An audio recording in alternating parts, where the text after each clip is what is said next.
하나님이 우리가 구하는 것을 허락하셨더라. 이 자리를 불러주신 주님을 찬양합니다.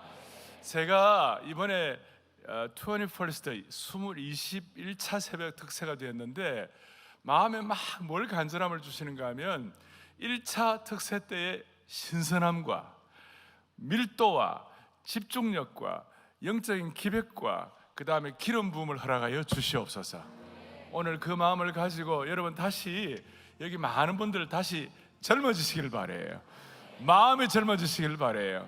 그리고 우리가 이렇게 할 때 뭘 어떻게 하면 좋겠는가? 우리가 일단 할 수 있는 것은 주님 그냥 순수하게 찬양하고 주님 높여드리고 주님 앞에 우리의 마음을 토할 때 하나님의 베풀 만한 자비를 베풀어 주시리라고 믿습니다. 우리 다 일어나십시다. 일어나셔서 저를 한번 따라하겠습니다. 오직 한 번뿐인 인생. 다시요. 오직 한 번뿐인 인생 속히 지나가리라. 오직 그리스도를 위한 일만이 영원하리라. Only one life will soon be fast. Only what's done for Christ will last. 한 번밖에 없는 인생, 주님만을 위하여 우리의 삶을 집중할 때 그것이 참으로 가치 있는 줄 믿습니다.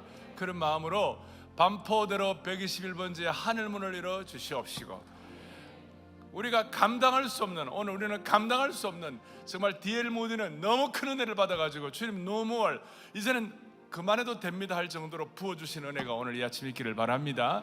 그러기 위하여 찬양하세요 우리 주 삼위일체 하나님. 소망 없는 이 삶의 여정에서도 하나님이 찬양할 때 어떤 은혜를 베풀어 주시는 찬양하세요 우리 주. 찬양하세요 삼위일체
살아계신 주 성령 내게 임하사 살아계신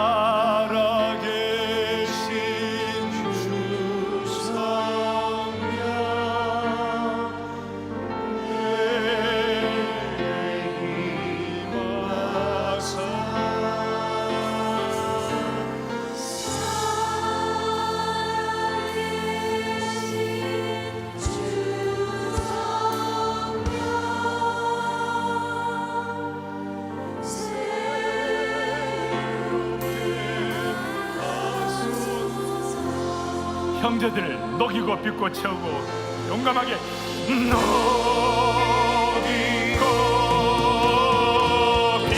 기백 있게 아멘 채우고 사용하소서. 함께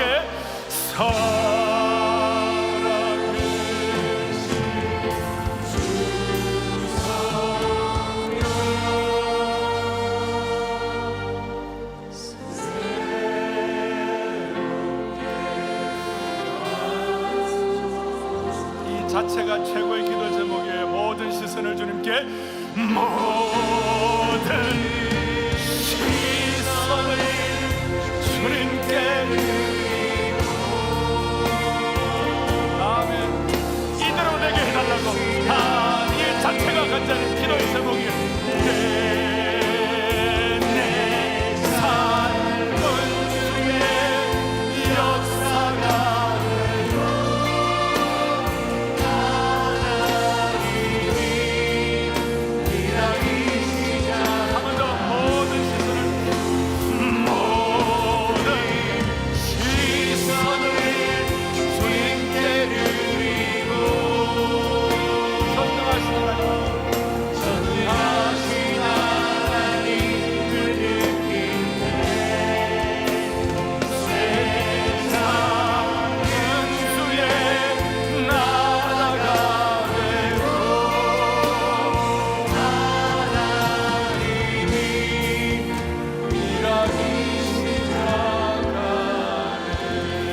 합심해서 기도할 터인데 오늘은 길게는 못합니다만은 삼일째 하나님을 찬양합니다. 찬송했던 그대로 두 번째는 살아계신 주 성령이 이 가운데 오늘 임재하여 주셔서 머리끝부터 발끝까지 성령으로 기름 부어 주옵소서. 그냥 성령에 대해서 설명하고 그냥 말만 하는 시간이 아니라 오늘 체험하는 시간 되게 하여 주옵소서.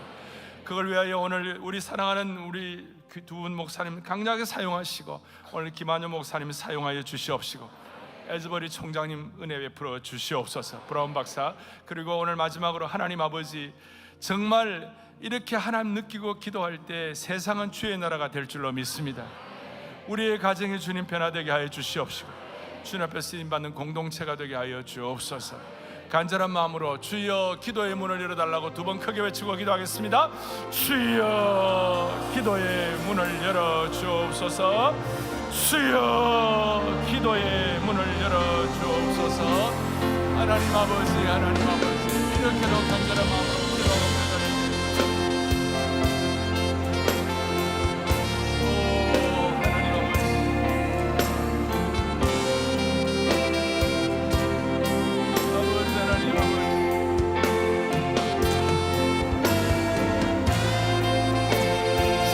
하나님 아버지, 한 번밖에 없는 인생을 이렇게도 간절히 사모하여 특세에 넣은 주의 권속들 아무도 그냥 돌려보내지 마시고 머리끝부터 발끝까지 성령 충만하게 하시고 모두가 다 평생의 기도의 제목들이 구하는 것들에 응답받는 귀한 종들 되게 하여 주시기를 원하옵나이다.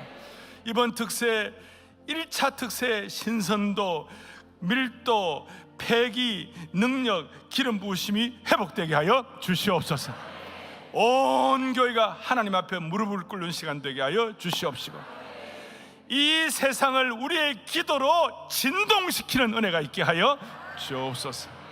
할렐루야, 할렐루야. 우리 주 예수 그리스도를 받들어 간절히 기도 올리옵나이다. 아멘, 아멘. 자리에 앉기 전에 기도에 큰 은혜가 있기를 바랍니다. 기도에 큰 은혜가 있기를 바랍니다. 특세는 온 교회가 하나님 앞에 무릎을 꿇는 것이라고 믿습니다. 자, 오늘 이 시간 먼저 우리 글로벌 우리 말씀으로 케빈 브라운 박사, 우리 에즈버리 대학교 총장님이신데요. 지금 한 달 전에 미국에는 큰 역사가 일어났죠. 에즈버리의 부흥이라 이래가지고 그 소도시에 캔사스입니까? 캔사스예요, 목사님? 에즈버리가? 캔사스인데 영적으로 좋은 말로 난리가 났어요. 난리가 났는데 이번에 저희들이 요청을 하니까 이렇게 그 당사자 에즈버리 대학교 총장이신 닥터 케빈 브라운 박사가 우리에게 오늘 말씀을 같이 이렇게 나누게 되었습니다. 얼마나 축복된 시간인지 마태복음 5장 6절에 의에 줄이고 목마른 자는 복이 있나, 같이 읽겠습니다. 의에 줄이고 목마른 자는 복이 있나니 그들이 배부를 것이며. 아멘. 이 말씀을 가지고 에즈버리의 부흥을 묵상하며라는 제목으로 말씀 나눠주시겠습니다.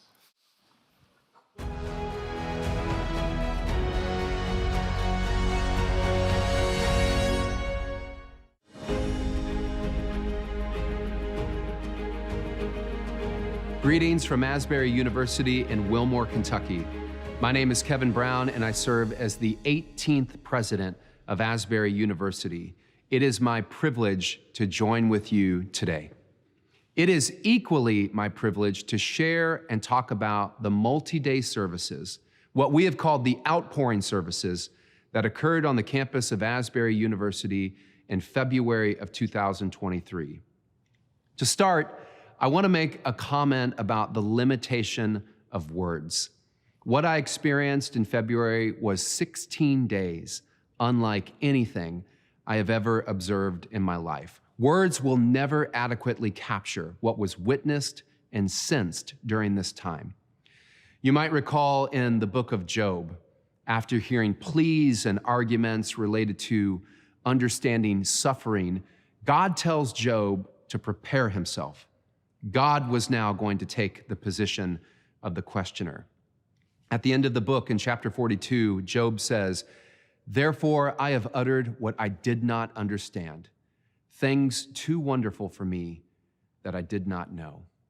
And though the context is different, I find myself in a similar posture. I don't want to utter what I cannot fully understand. Things too wonderful for me, things too wonderful to fully know and grasp. Asbury University has chapel 3 times a week. This has been a feature of our community throughout our existence, and it will continue to be as we move forward.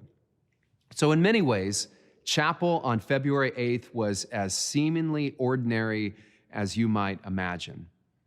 That Wednesday morning, I streamed the service from my office. After a message from the speaker, the gospel choir performed, and the stream came to a close. I left my computer and I proceeded to my next meeting. Later, as I was preparing for lunch, my wife texted and told me students were still singing and praying. More students came, then more. And by late afternoon, I knew something special was happening, something different, something beyond what we could manufacture or plan. As mentioned, words will never capture what was experienced, witnessed, and sensed during the weeks that followed. In sum, the multi-day services hosted approximately 50,000 guests. We saw hundreds of millions of online views of the hashtag Asbury Revival. We had visitors from over 280 other colleges and universities, representing 39 states. We had both domestic and international travelers, desperate and eager to get to Hughes Auditorium, every tribe, tongue, and nation. And because of the collaborative goodwill and expectancy of others, we coordinated other host sites to simulcast in our town, the town of Wilmore, overnight. I have never seen such a collection of hungry hearts stirred, seeking, and repentant. I have never been so caught up in the timelessness of sweet worship, prayer, and testimony. I've never seen such unparalleled hospitality and goodwill displayed by so many. The environment was gentle. I heard one person helpfully describe it as a holy hush. I witnessed radical humility, compassion, receiving God's love, raw confession, repentance, broken chains, broken strongholds, consecration, testifying to God's goodness, authentic prayer, and the expression of new life-altering commitments. And I saw the utter best of our campus community, men and women who steadfastly redirected their effort and energy, forsook other obligations, and worked tirelessly, sometimes around the clock, to maintain an orderly and hospitable environment. I saw our community display an unwavering commitment to create space for our students and guests. As more and more visitors came to town, and as crowds gathered, leaders had to quickly act and collaborate.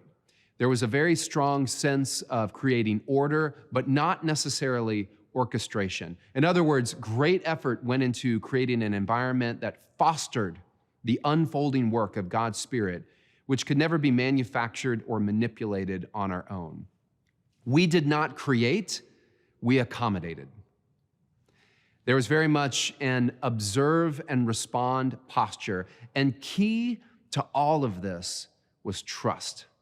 Oftentimes, change occurs proportionate to the level of trust in an environment. And there was deep trust among those working to shepherd and make room for this historic event.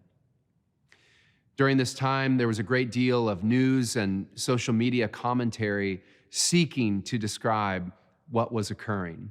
And many wanted to name what was unfolding before the world's eyes. Was this a revival, a renewal? Was it an outpouring? Was it an awakening? What was the correct description of what was occurring? What was the most philosophically or theologically appropriate vocabulary to associate with what we witnessed before our eyes? As I reflected on some of this commentary, I was reminded of the story of the blind beggar in John chapter 9. Recall that a question was raised of this poor man and his blindness. Who sinned, him or his parents, to cause his blindness? After Jesus miraculously heals him, the Pharisees wanted to investigate what happened. They call for the beggar, they interrogate him, and they ask for his own testimony about who Jesus is and whether he is a sinner. And recall his famous response. Whether or not he is a sinner, I do not know, says the man. But here's what I do know. I was blind, and now I can see. So when people ask, what will happen next? What will be the long-term ramifications? Or when they ask whether or not this was a revival, I do not know. But like that blind beggar, I can say, here's what I do know. I know that 50,000 hungry-hearted people came to a space to seek Jesus. I saw God respond to that hunger. I know that there was a movement among us. I know that it was sweet, gentle, beautiful, good, right, and true. I know people were freed from crippling strongholds in their life. I know God showed up in a way we could not have ever imagined or ever manufactured. And I know we will never be the same. That's what I know. I also know this didn't start because of human effort or ingenuity. This did not take place because of our venue. It was not a function of pre-planned leadership or a project committee. It could not be tracked to a professional worship band or celebrity speakers. It was not a product of expensive marketing or a professional advertising campaign. What I observed was a deep, entrenchant hunger, a kind of desperation for something deeper, more genuine, more real, and more fulfilling. And God responded. In his famous sermon in Matthew 5, Jesus says, "Blessed are those who hunger and thirst after righteousness, for they shall be filled. Blessed are those who have an appetite for a right relationship with God and a right relationship with their neighbor. They are the ones who will leave the table satisfied." Jesus is talking about those who prioritize a right relationship with God above all else. And that leads me to a very important point. This outpouring was a breathtaking and beautiful display of Christian unity. We often talk of unity as an aspiration, a hoped-for byproduct of day-to-day human discourse, or a desired feature of our institutions. But in the Christian faith tradition, unity is not just an aspiration, it's an expectation. In Acts chapter 4, verse 32, early believers were described as being one in heart and mind. In 1 Corinthians 10, Paul says believers should be perfectly united in mind and thought. In Galatians 3:28, he famously describes Christians as having a holy symmetry, that we are all one in Christ Jesus. In Ephesians 4, he describes Christians working towards unity in the faith. And in Romans 6:5, Paul makes the provocative comment that we can be united in a death like Christ's, united in our death to self, united in our death to sin. And one of the most well-known calls for unity comes from Christ himself. In John 17, Jesus prays for unity, not uniformity, that they may be one as you and I are one, he says. And not just once, 5 times Jesus prays this. You cannot read Scripture and overlook a clear and distinct call to unity in the body of Christ. Again, this is an expectation of Christian discipleship and community.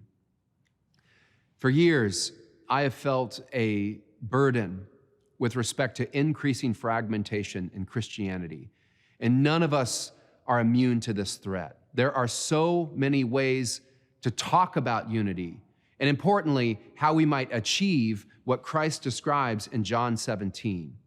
But I am increasingly convinced The answer lies in death of self and life in Christ. Remember that Jesus says, those who lose their life for my sake will find it. What does this mean? What does this look like? I think it looks like a humble disposition, total surrender. I think it looks like a heart that is broken and contrite, a posture where Jesus has authority over everything. What many would call a cruciform life. And it's what I have described as the self-emptying pursuit of a God-filled life. I humbly believe this is how we realize John 17 unity. In one of his most famous sermons on Christian unity, John Wesley appealed to 2 Kings 10:15. If your heart is as my heart, take my hand. In other words, if your heart is right and my heart is right and our hearts are right together, we can experience unity in Christ. And Christ responds. In this moment, in what we have witnessed on our campus, in this amazing, awe-inspiring outpouring of God's Spirit, consider where we have been over the last few years. Look at all of the difficult things the world has had to process. Political polarization, social unrest, racial injustice, global wars, economic uncertainty, and a global pandemic to deal with. Look at the church. There are so many good things in the church. The church is the bride of Christ. The church is God's redemptive vehicle. But we know there are many challenges in the church too. Look at how the church has been marketed and commodified. Look at the very public moral failures that have made headlines. Look at the discontinuity between what is often preached and how it is lived out. The gap between our Sunday life and our Monday life. Look at the lack of discipleship or the false conception that discipleship is simply checking off certain beliefs or consuming church content without any material effect on our habits, desires, dispositions, and lifestyle. Look at the decreasing levels of institutional confidence. Consider the loss of the social significance of the church. Look at the anxiety, depression, addiction, and suicidal ideation, especially among younger generations. Look at the levels of loneliness that we suffer. Look at the massive increase in deaths of despair in the 21st century. Look at how all of this is exacerbated by smartphones and social media, which create a hyper-awareness of such unsettling phenomenon. And look at how it reinforces ideological echo chambers. Look at all of this and hear these words of Jesus fresh and new. Blessed are those who hunger and thirst after righteousness, for they shall be filled. So many were hungering and thirsting after righteousness in these recent weeks. They testified to freedom, healing, reconciliation, confession, life-altering commitments. They were laying down sins and burdens and fears. They testified to strongholds being broken. One person put it well. They remarked that if we had the spiritual vision for it, we would have seen an altar covered in loosened chains.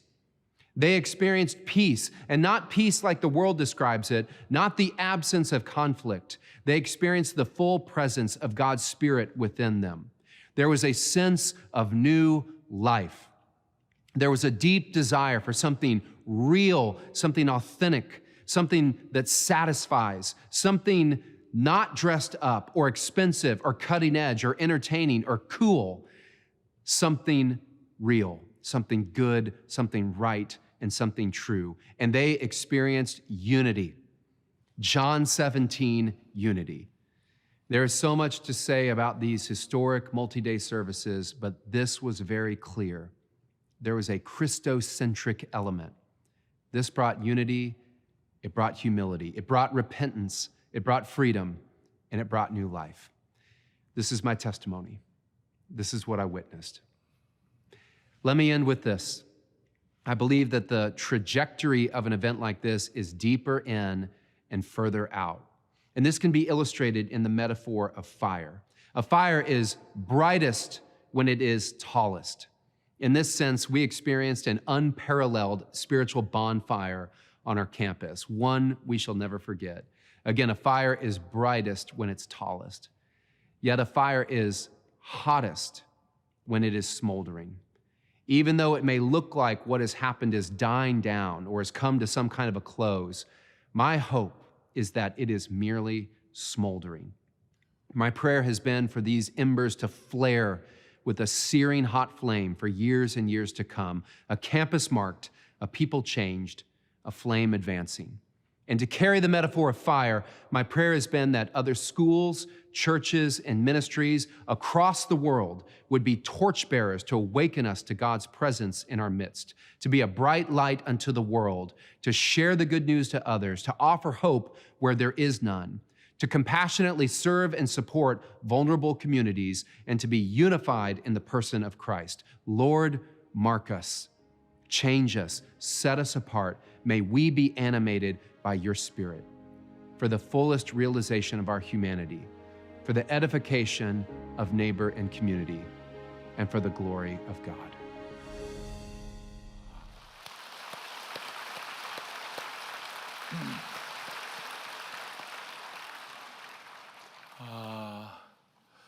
저도 굉장한 기대를 가지고 지금 말씀을 듣는데 주님께서 우리 모두의 마음을 만져주신 줄로 믿습니다. 이제 우리 하나님 말씀 보겠습니다.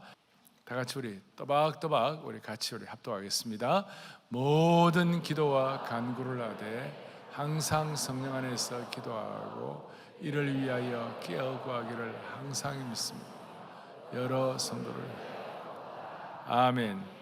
오늘 이 말씀을 가지고 성령의 신음이라는 말씀 제목으로 김한효 목사님, 여러분 우리 잘 맞으시죠? 영적으로 잘 소통되시죠? 그리고 목사님 지나가고 나면 목사님 조들이 막 우리 교회에 그냥 기도의 제목이 되는 것이에요. 자, 오늘도 목사님을 통하여 말씀 듣는 우리들을 성령으로 하감하여 주시기를 바랍니다. 목사님 나올 때 박수로 목사님 환영하겠습니다.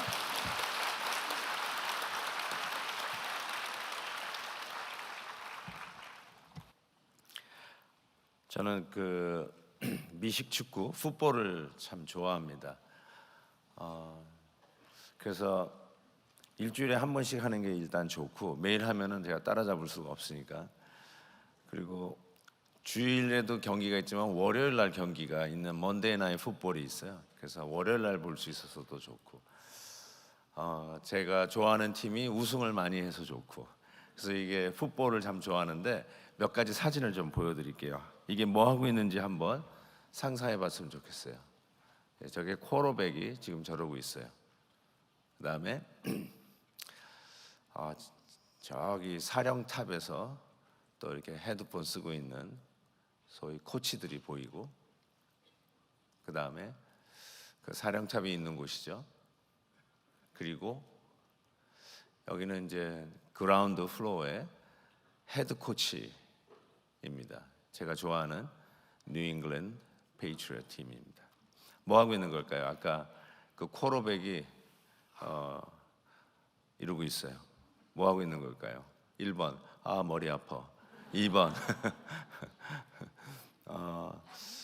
빨리 집에 가서 뭐 밥 먹어야지. 3번 뭐라고요? 잘 안 들려요. 자, 뭘까요? 네, 3번 맞습니다. 그 쿼터백의 그 헬멧에 그 리시버가 있어요. 누가 얘기하는 걸 듣냐면은 아까 그 저 꼭대기에서 전 경기를 보고 있는 그 사령탑의 코치하고 얘기합니다. 적진들의 그 대열을 파악하고 공격은 이렇게 해야 된다. 이렇게 하자. 던지느냐 아니면 패스하느냐. 이런 것들을 서로 의논을 합니다. 그래서 나중에 플로어에 있는 헤드 코치하고 이야기를 하면서 오늘은 작전 명령 넘버 2다 아니면 넘버 3다 이렇게 얘기합니다. 그라운드 플로어에서는요 잘 안 보여요. 그래서 저 꼭대기에서 내려다보고 있는 그 사령탑에다가 이야기를 해서 그 사령탑의 지시를 듣는 거예요. 무슨 소리냐면 우리가 이 땅에서 살아갈 때는 수수께끼와 같은 것들이 있어요. 잘 안 풀려요. 뭔지는 모르겠어요. 그렇지만 저 위에서 보면 다 보여요. 그래서 항상 위하고 소통을 해야 되고 위로부터 작전 명령을 받아야 한다는 것이죠. 그래서 오늘 말씀에 저는 깨어 기도하라는 말이 굉장히 마음에 와 닿습니다. 깨어 기도하라. 깨어 구하라는 말은 전시 상황 속에서 불침범 쓰듯이 졸면 안 되니까 깨어 있으라는 그런 의미거든요. 우리의 상황이 전시 상황이라는 거예요.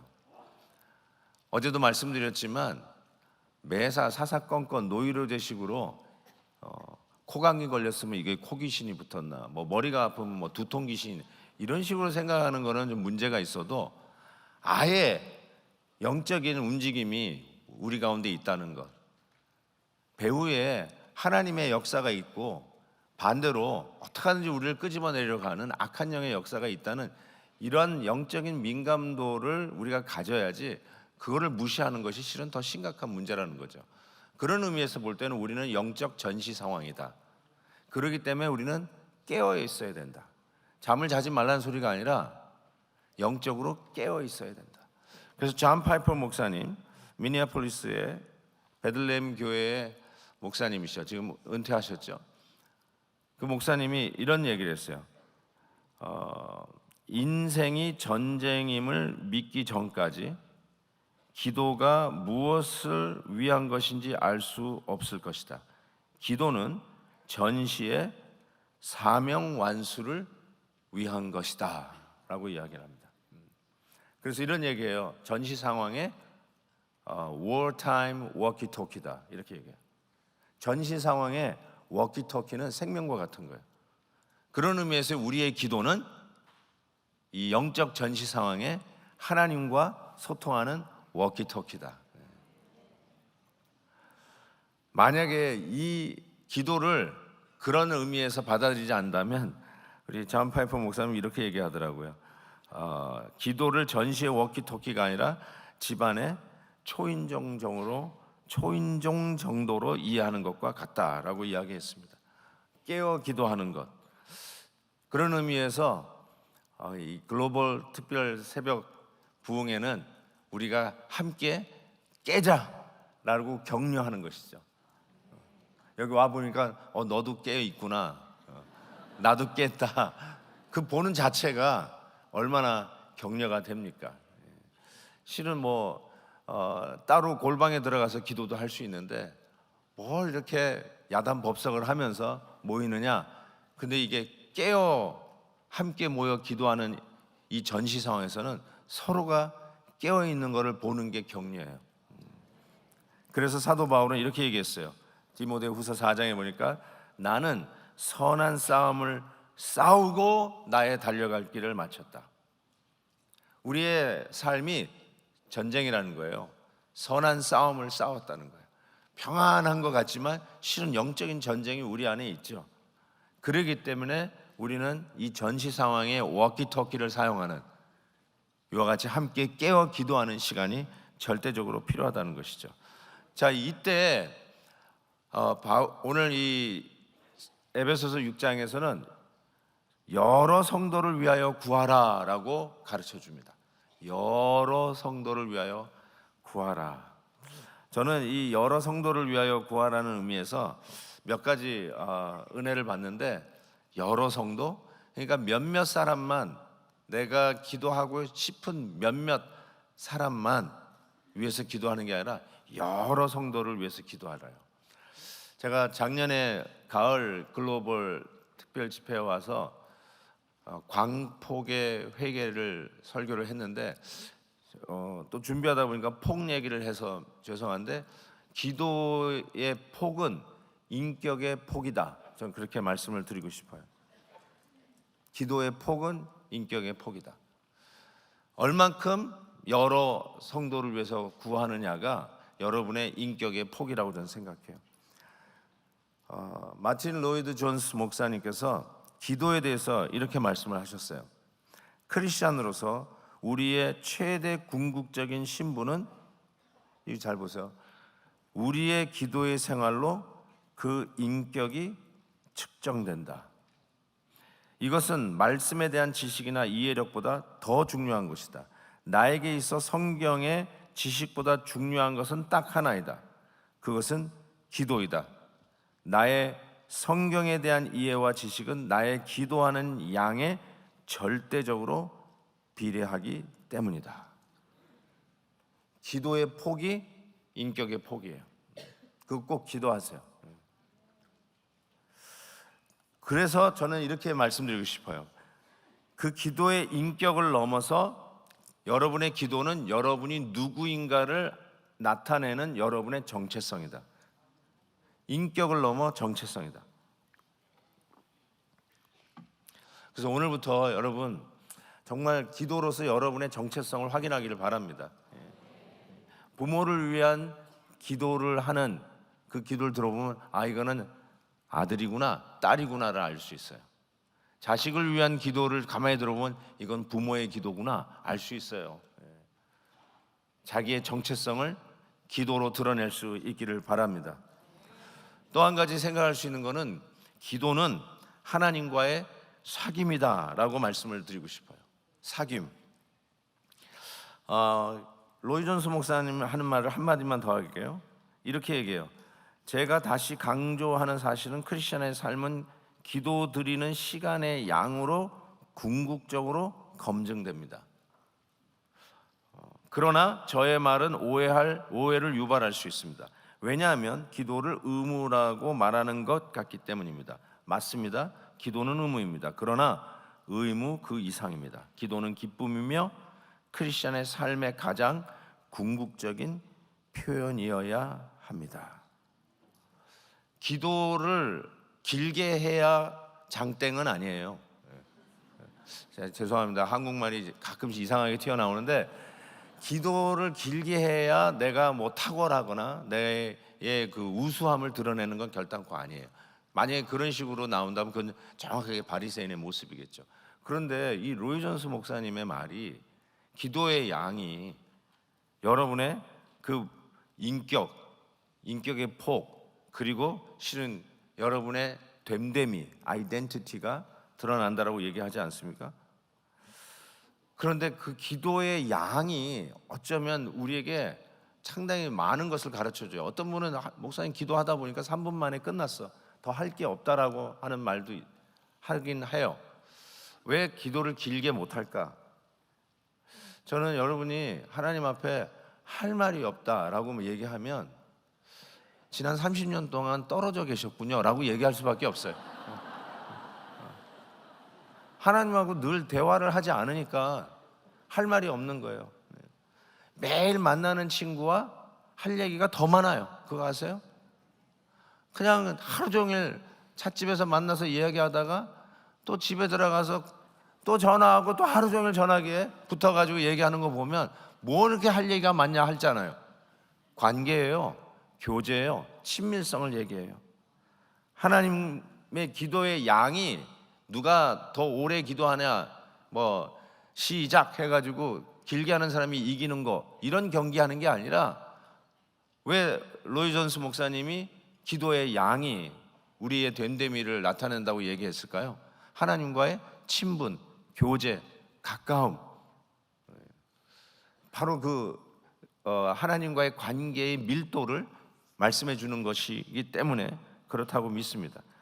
그래서 우리는 하나님에 대하여 아는 자들이 아니라 하나님을 아는 자예요. 하나님에 대하여는 많이 알 수 있잖아요. 그거는 백과사전만 봐도 알 수 있어요. 여러분이 수많은 사람들의 이야기를 위키피디아나 구글링만 해도 다 그들의 정보는 알 수 있어요. 그분에 대하여는 알 수 있어요. 근데 과연 그분과의 사귐과 교제가 있느냐? 그건 또 다른 문제죠. 우리는 하나님에 대하여 많이 알 수는 있어요. About God. 그렇지만 Do you really know God? 하나님 아시냐? 하나님하고 친하냐, 친근하냐. 하나님을 우리는 인격체라고 한다는 말을 하는데 그 말은 하나님과 교제가 가능하다는 뜻이에요. 하나님과 사귐이 가능하다는 것, 그게 인격체예요.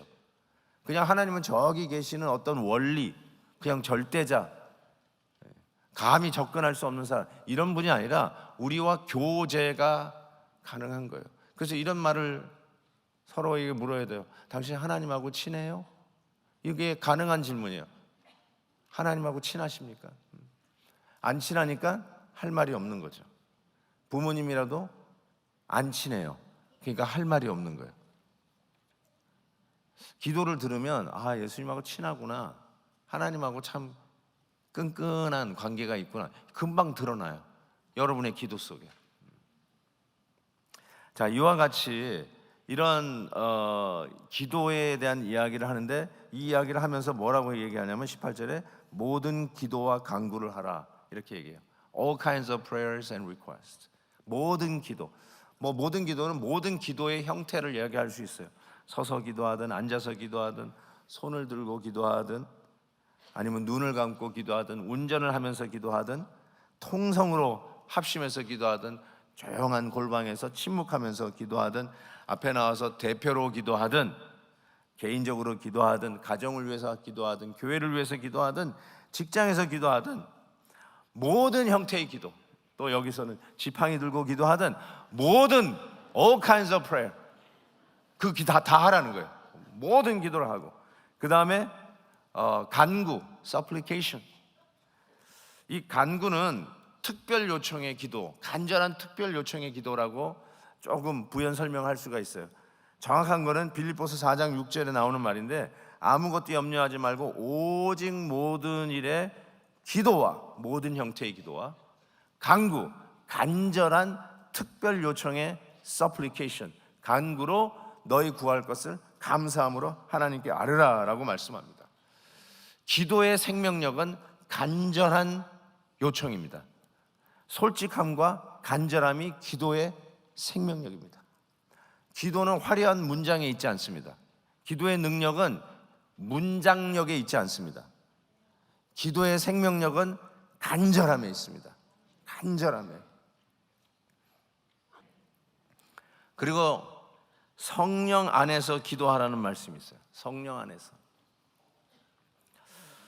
어쩌면 우리가 기도는 무슨 요술방망이처럼 열려라 참깨 뚝딱 해가지고 그런 것인가? 그러면 뭐 로또 하나 사가지고 우리 같이 한번 합심해서 기도하는데, 우리 모든 사람 다 로또 하나씩 다 들고 오셔서 여기서 통성 기도하면 그러면 다 로또 당첨되겠네요. 그러면 되지 않습니다. 이렇게 물을 수도 있을 거예요.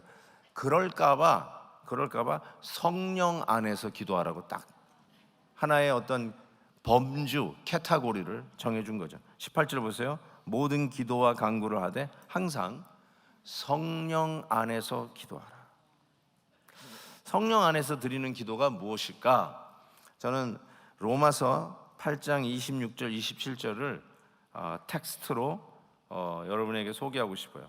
보세요. 26절, 이와 같이 성령도 우리의 연약함을 도우시나니 우리는 마땅히 기도할 바를 알지 못하나. 보세요. 우리가 마땅히 기도할 바를 알지 못한대요.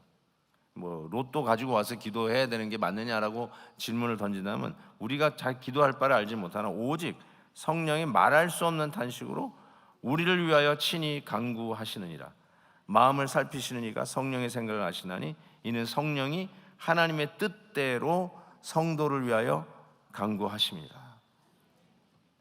성령께서 우리를 위하여 intercessory prayer, 우리를 위하여 간구해, 중보 기도해 주세요. 우리가 마땅히 빌 바를 알지 못하지만 우리는 우리 앞에 기도의 제목이 있어요. 맞습니다. 그걸 놓고 기도하는 것이죠. 교회적으로 같이 기도하는 거는 이미 이 검증이 끝난 기도의 제목이에요. 맞아요. 이거는 성령 안에서 우리가 하나님 앞에 간절히 기도할 기도의 제목이에요. 근데 우리 안에 발등에 떨어진 문제들이 있잖아요. 하나님 앞에 나와야 할 문제들이 있잖아요. 정말 힘들고 안타깝고 안 되는 일들이 있잖아요. 그걸 놓고 우리가 기도할 수 있죠. 근데 이것이 정말 하나님의 뜻인가 아닌가가 잘 분별이 안 될 수가 있어요. 근데 걱정할 필요가 없는 거는 우리는 마땅히 빌 바를 알지 못하지만 성령께서는 뭐가 최선인지를 다 알고 계시는 거예요. 그러니까 우리가 기도할 때 성령께서 정말로 필요한 것으로 우리에게 응답해 주실 것을 믿고 주께서 원하시는 우리에게 최선을 기도의 응답으로 주실 것을 믿는 것이죠. 정말로 우리의 삶 속에 가시와 같은 사람이 있을 수가 있어요. 정말 우리를 힘들게 하는 어떤 존재나 상황이 있을 수가 있어요. 내는 지금 치워졌으면 좋겠고, 이 상황을 바꿔주셨으면 좋겠고, 옮겨주셨으면 좋겠고, 없애줬으면 좋겠고, 그렇지만 성령께서는 우리에게 가장 최적으로 해석해서 중보기도 하신다는 거예요. 이게 얼마나 감사해요. 이게 그리스도 안에 있는 자에게 주시는 축복이죠. 그런데 이 성령께서 어떻게 기도하냐니까 탄식으로 기도한대요. 탄식으로. 성령께서 탄식이라는 말이 영어로 groaning인데요. groaning. 성령께서 신음한다는 뜻이에요. 신음. 이렇게 신음한다는 거예요. 우리를 위해서 기도하는데 하고 기도한다는 거예요. 이 뇌성마비 자녀를 둔 부모의 얘기인데요. 말이 잘 안 돼요. 심한 뇌성마비인데 필요가 있을 때마다, 배가 고플 때마다, 혹은 화장실을 가야 할 때마다 하고 groaning을 하는 거예요. 탄식을 하는 거예요. 근데 그거를 엄마는 단박에 알아들어요. 하는데 알아들어요. 우리 찬송에도 있죠. 하나님의 사랑을 사모하는 자, 하나님의 사랑의 눈으로 너를 어느 때나 바라보시고, 그러면서 너의 작은 신음에도 응답하시니. 그 찬양이 있잖아요. 제가 그 찬양을 부를 때마다 이 성령의 탄식이 자꾸 생각이 나요. 오늘도 성령께서 여러분을 위해서 하고 신음하세요. 근데 하나님 아버지께서 알아들으세요. 우리의 삶 속에 뭐가 필요한지 알아들으세요. 나의 연약함을 위하여 오늘도 십자가 지시고, 나의 이 부족함 때문에 오늘도 나를 붙잡아 다시 일으켜 주시는 은혜의 하나님, 그 은혜의 하나님이 있는데 오늘도 방황하고 염려하고 걱정하고 얼찌아빠 모르는 한계의 상황 속에서 답답해하는 우리들을 위해서 성령께서 신음하세요. 모닝 하세요. groaning 하세요. 탄식하세요. 근데 하나님께서 즉각 알아들으세요. 우리에게 뭐가 필요한지를 금방 알아들으세요. 사랑하는 성도 여러분, 오늘 뭐 또박또박 멋있게 화려한 문장으로 기도문을 작성하지 않아도 괜찮아요. 그냥 주여, 오 마이 갓, 신음해도 주께서 아세요. 절박함으로, 간절함으로 하나님 앞에 두 손 들고 주의 이름을 힘있게 외칠 때 우리 성령께서 옆에서 신음하며 우리의 기도를 중보하시고 도우시며, 오늘도 우리가 은혜의 보좌 앞에 담대히 나가서 하나님의 놀라운 역사, 정말 오늘도 교회를 무릎 꿇게 하셔서 이와 같이 새로 20년 이후 처음으로 초심으로 새롭게 시작하는 특별 새벽 부흥에 우리 하나님의 놀라운 기도 응답의 역사가 있기를 주의 이름으로 축복합니다. 축복합니다. 기도하겠습니다. 하나님 아버지, 주님의 은혜와 사랑을 진심으로 감사합니다. 연약하게 짝이 없는 우리들, 어떻게 기도해야 될지도 잘 모르는 우리들, 그러나 주 안에 있기에 오늘도 성령 안에 있음을 믿고 성령의 도구와 중보를 믿으며 기도합니다. 하나님, 주님 앞에 외치는 우리의 기도 간절하게 주여 외치며 주님 앞에 나아가는 우리의 기도에 응답하여 주시옵소서. 주의 뜻이 우리의 삶 속에 일어나게 하시고, 우리의 기도의 응답 속에 하나님이 주시는 놀라운 이 기도 응답의 열매를 머금고, 하나님 아버지, 우리에게는 아무것도 없지만 주님이 나와 함께 하시고 우리의 기도를 들으시기에 오늘도 이 믿음을 가지고 담대히 가슴을 펴고 시온의 대로를 걸어가는 우리 모두가 되게 하여 주시옵소서. 예수 그리스도의 이름으로 기도하옵나이다. 아멘. 우리는 소망합니다. 물동 하인의 심정으로 헌신할 때 대한민국은 하늘 소망으로 살아날 것입니다.